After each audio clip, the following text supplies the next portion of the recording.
Assalamualaikum. Bertemu lagi dengan saya admin Bougainville Floris. Pada kesempatan kali ini saya akan memberi penjelasan atas pertanyaan-pertanyaan yang masuk ke kolom komentar dan WhatsApp. 1. Berapa bulan sekali pemberian NPK? 2. Kenapa sudah diberi pupuk NPK tidak berbunga? 3. Bagaimana mengatasi pohon yang stagnan? Sebelum melanjutkan videonya, jangan lupa beri dukungan pada channel ini dengan subscribe, like dan komentar.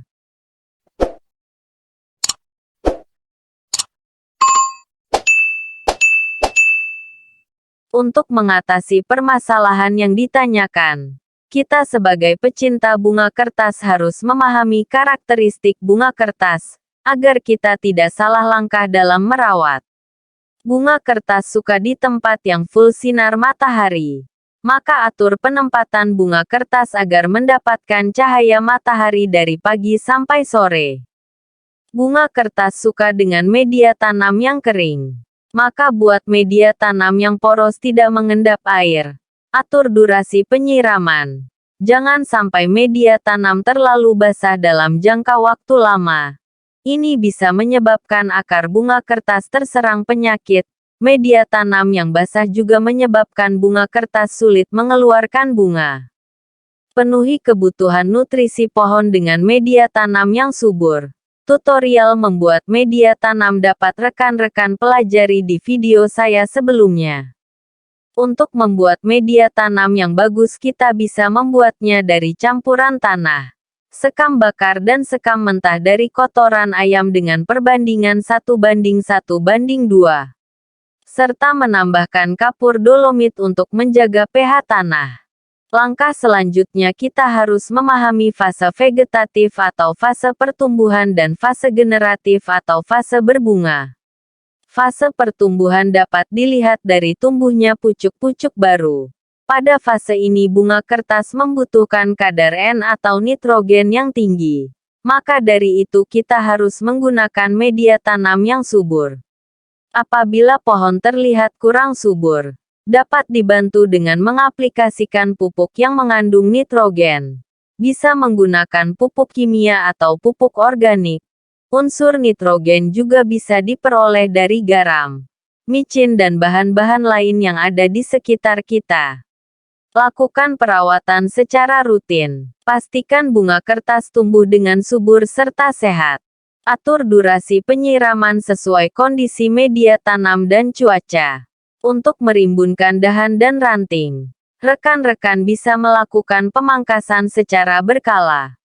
Setelah pohon memasuki fase generatif kita bisa mengaplikasikan pupuk yang mengandung P dan K tinggi. Biasanya para pencinta bunga kertas menggunakan pupuk NPK berimbang. Ciri pohon memasuki fase generatif dan siap dibungakan yaitu warna dahan yang berubah coklat tua serta daun dan pucuk yang menua.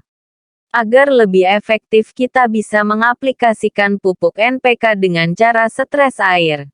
Caranya bunga kertas tidak disiram 3-6 hari sampai daunnya layu. Setelah itu kita aplikasikan pupuk NPK dengan cara ambil 2-4 sendok pupuk NPK lalu dilarutkan ke dalam air 1 ember. Siram pohon bunga kertas hingga media benar-benar basah. Lalu hentikan penyiraman 3-4 hari ke depan. Lakukan tahap ini dengan benar. Tetap tempatkan pohon di tempat yang full sinar matahari dan pastikan tidak ada akar yang menembus ke tanah. Proses membungakan bisa gagal apabila pohon disimpan di tempat yang teduh, media tanam terlalu basah dan kondisi pohon yang belum siap dibungakan. Setelah 3-4 hari pohon bisa disiram seperti biasa. Bisa dilakukan tiap hari jika media poros. Bisa juga 2-3 kali sehari. Jika pohon sudah mengeluarkan bunga, kita bisa memberi pupuk NPK 2 minggu sampai 3 minggu sekali. Apabila cuaca panas, biasanya bunga yang keluar akan bertahan lama. Jika bunga menua dan rontok akan disusul bunga-bunga baru. Lalu bagaimana mengatasi pohon yang stagnan? Berhenti tumbuh. Pohon yang stagnan biasanya disebabkan oleh kondisi akar pohon yang sakit. Hal ini disebabkan media tanam yang terlalu basah sehingga akar pohon busuk. Bisa juga disebabkan oleh jamur dan hewan-hewan kecil seperti semut. Penyebab lain yaitu kondisi tanah yang sudah tidak subur. Solusi yang dapat dilakukan yaitu dengan mengganti media tanam. Periksa kondisi akar. Apabila akar sakit, kita bisa mengobatinya dengan direndam terlebih dahulu menggunakan air yang dicampur vitamin B1, bawang merah, lidah buaya atau bahan-bahan lain yang bersifat merangsang akar dengan rentang waktu sekitar 30 menit. Lalu tanam kembali pohon di media tanam yang baru, serta disimpan di tempat yang teduh. Atur penyiraman jangan sampai media tanam becek. Setelah pohon sehat bisa dipindahkan ke tempat yang full sinar matahari. Selamat mencoba. Mudah-mudahan video ini bermanfaat dan dapat menjadi solusi. Penjelasan yang saya sampaikan adalah hasil pengalaman saya sendiri. Apabila ada perbedaan tentu hal yang biasa. Sampai bertemu di video lainnya. Wassalamualaikum warahmatullahi wabarakatuh.